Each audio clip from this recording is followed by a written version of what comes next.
Welcome to the Adult Player Registration University Administrator webinar. I'm Ian Renard and I'm our Community Rugby Digital Engagement Manager. So I'm going to take you through a number of things today, including the roles you will need to register players and the permission levels around this, the actual player registration process that a player will go through, club registration approval, which is what you guys as administrators will be doing to approve players, and then the resources that are available to support you.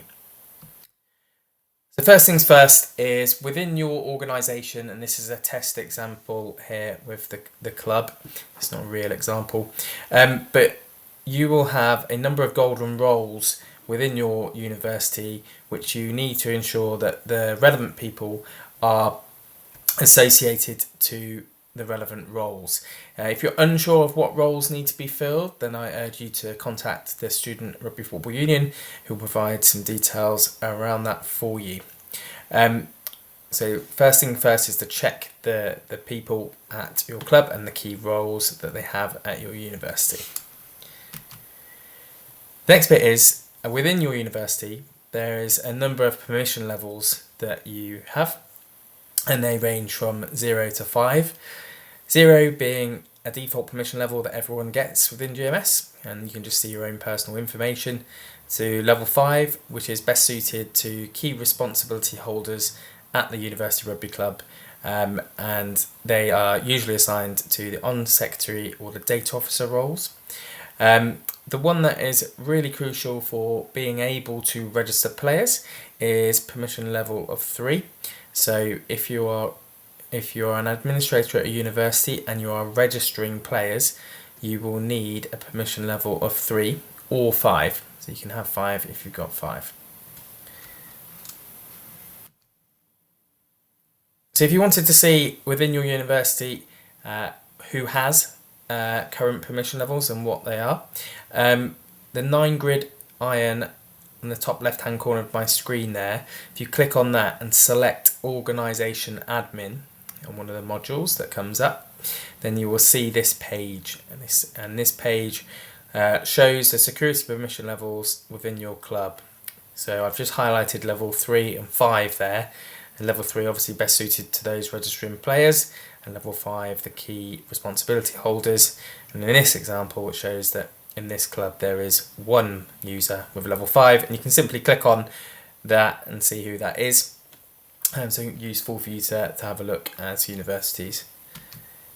So to add a role, really simple. You're going to go common theme here, top left hand corner of the screen to that 9-grid iron, or the waffle as sometimes it's referred to, and you're going to click on the module people, go to everyone, and you can search the individual. In this example I've searched for Mr. Data Officer.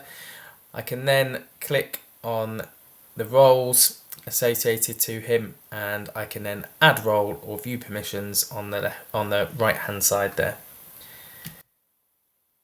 To do that, I can just type in the role of adult male registrar. So in order to register players, you need to have the role of adult male registrar or adult female registrar. There'll be some people at universities that will be registering both. Likewise, there'll be others doing one or the other. So it's important, if you're doing both, you have both roles. If not, you have one or the other. So you add the role, and then it's important that that person then has a permission level as well. So you need to check the permission level that they have, and you can assign that permission level, and again at least a level 3 permission level for a registrar. So, and you can just simply select that, click add. But it's really important, in order to register players, whoever is registering and approving those registrations will only be able to do so if they have the role of adult male or female registrar and a permission level of 3 or 5. So I'm going to take you through now a player registration and what that looks like.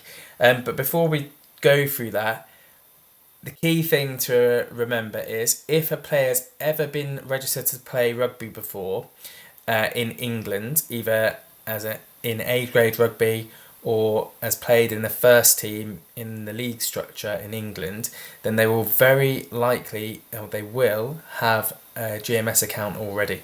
So first things first is for that player to contact that club and find out their details if they can't remember, or just to log into their account if they can remember, and they will be able to then add your university as an organisation. If a individual has been on a RFU coaching course at any point, then they will also have a GMS record already. If they are unsure of their details around these items, then they can contact Community Rugby Help and submit a help request, where one of the team will get in touch once they've had the ticket in and support the individual that needs supporting. So key item there is basically, if you've played rugby before in England, you are likely to have a GMS account. If you've been on a coaching course before, again, you will likely have one. Contact the club, if you can't remember your details, they should be able to provide it. If you can't remember, then submit a help request on Community Rugby Help and one of the team will support you. Excellent. What we're trying to do there is avoid duplication of accounts. So I'm going to take you through the registering to play process here. So in this example, it says desktop version, but it is obviously mobile optimized for players to complete the task. But in this scenario, I'm going to take you through the registration in the desktop version and what it looks like. So on the left hand side of the screen, you can see it says My Organisations. Now in this example, we're at Northern FC, so if you have any players that play club rugby already that come to you, they will already have an organisation in this part. And if they need to add your organisation, they will simply click Add and add Leeds Beckett University as an example. And then they would register to that university. So we're going to register as Northern in this example and just show you where to go. So there's 3 places that you can click on to register to play, so it's hard to miss. We've got the scrolling top banner at the top. You've got the quick links on the far right, which says register as player, and you've got the notification in the middle as well. So 3 options to get to the place that you need to get to.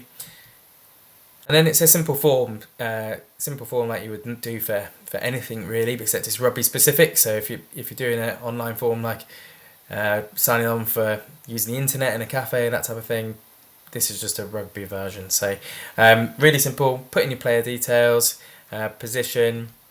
You need to input your medical details, yes or no. If you do have any medical details that you need to input the information on, if you say yes, then you'll have to input that. Again, you'll need to input emergency contact details, phone number, email address, etc. You will need to check the required waivers and consent if you wish, and then go through and check the other details are correct. You will then either click submit at the bottom, so if you're on your phone, you're scrolling, you can click submit at the bottom, or submit on the right hand side there to submit that player registration. And that is it done. Now it's important to note that would be what that's an easy to do thing for a player there. It's important that it's a quick process there. If they've already been at a club already, some of that information will be pre-populated. If not, then they will need to add a bit more information. So if there is so we can see here that the pending status of the player is in play. So the shirt is amber, if we're looking at the middle of the screen there, or on the left hand side under My Organisations, and the middle of the screen there shows that there's a pending status. Once the university registrar approves that player registration, then that status will change to active. So how to approve a club registration? So you'll know the university. We're going to show you what you would do to approve a registration at your university. So again, a nice simple process. Probably recommend doing this on desktop rather than mobile. It's just a bit more cleaner for the admin. Players easy to do on mobile, but for an administrator, is probably better to do on a desktop. So we're logged into the personal dashboard of the registrar. So in order to be able to register players, you need permission level 3 and the role of adult male or female registrar. On the right hand side you can see there pending players, and it shows here that there's some pending senior men's registrations. So in order to approve them, I can simply click on those pending senior men's registrations.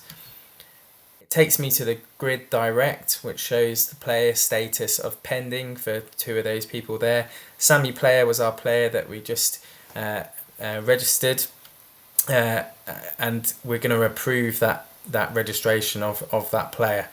So if I want to check some further details, I can click on the name of the player, and on the right hand side just pulls out the information that they've inputted, and if you want to check that, you can go through that information.